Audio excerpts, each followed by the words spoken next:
ओम शांति। संगम युग ही ऐसा समय है जबकि हम सभी ईश्वरीय सुखों से स्वयं को भरपूर कर सकते हैं, जिसके लिए नाम दिया गया है अतीन्द्रिय सुख, आत्मिक सुख। और इसके लिए भगवानुवाच है, जो बच्चे आत्माभिमानी बनकर रहते हैं, अतीन्द्रिय सुख तो उन्हें ही भासता है। हमारी आत्माभिमानी स्थिति ही अतीन्द्रिय सुखों का आधार है।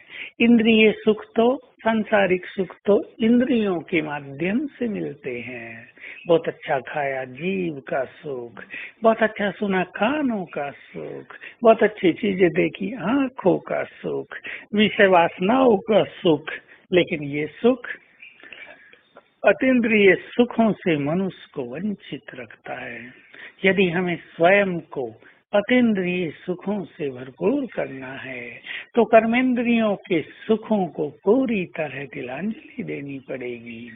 दोनों सुख एक साथ नहीं चल सकते। आत्माभिमानी होकर, शरीरी होकर हम बाबा की याद में मग्न हो जाएं, हम उसके प्यार में खो जाएं, तो उससे जो हमें सुख मिलेगा वो बहुत ही अलौकिक होगा, बहुत ही बड़ा होगा। इसी अतीन्द्रिय सुख के लिए कहा गया है, ये देवताओं को भी ये प्राप्त है। और इसी के लिए बाबा ने दूसरी बात कही है कि पूरे स्वर्ग का सुख एक तरफ रख दो, लेकिन ये अतीन्द्रिय सुख दूसरी तरफ पलड़ा इसका ही भारी रहेगा। और इस सुख को पाने का अधिकार केवल हमें प्राप्त हुआ है। इस सुख को पाने का मार्ग केवल हमें दिखाया गया है। बाबा ने रोज अपना वरदानी हाथ हमारे सिर पर रखकर सदा सुखी होने का हमें वरदान भी दिया है। तो आइए हम सभी स्वयं को सांसारिक सुखों से मुक्त कर दें। यह तो सांसारिक सुख भी बहुत इम्पोर्टेंट है, पर उनकी इच्छाओं से मुक्त। इच्छाएं मनुष्य को तृष्णाओं के रूप में भटका देती हैं। और ये सुख मनुष्य ढूंढ रहा है कहाँ? धन में, संबंधों में, सांसारिक पदार्थों में। विद्यार्थी लैपटॉप में सुख ढूंढ रहे हैं, मोबाइल में सुख ढूंढ रहे हैं, बॉयफ्रेंड गर्लफ्रेंड बनाकर सुख ढूंढ रहे हैं। लेकिन ये सभी सुख मनुष्य को मानसिक पीड़ा दे रहे हैं, क्योंकि ये आज सुख हैं और कल टकराव है, आज सुख है और कल अलगाव है। इसलिए न संबंधों में सुख मिल रहा है कलयुग में, न धन संपदा में सुख मिल रहा है, न पद पोजीशन में सुख मिल रहा है। अब तो सुंदर अवसर हमारे हाथ में आया है।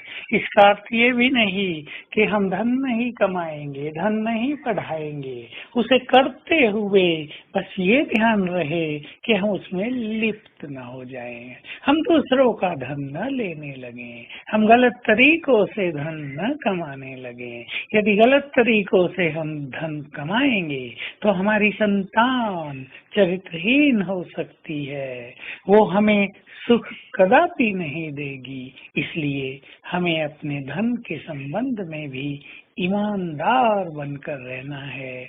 जिसको जो कुछ देना है, देने की इच्छा रखनी है, तो देने वालों के भंडारे सदा ही भरपूर रहते हैं।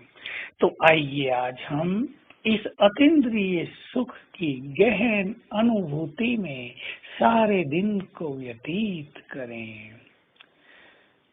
अंतर्मुखी होकर प्रकृति की कुटिया में बैठ जाएं। यह अंतर्मुखता की भी गुफा है। चलें इसमें गहरे और मिले अपनी गहन शांति से। मैं बहुत शांत हूँ। मेरी असली शक्ति है ही शांति की शक्ति। इससे मिलें, डीप साइलेंस में चलें। इस साइलेंस में ही बहुत सुख है, यही साइलेंस बहुत स्वीट है। तो आज बार बार अंतर्मुखता की गुफा में और भ्रकुटी की कुटिया में बैठकर इस सुख को बढ़ाएंगे। ओम शांति।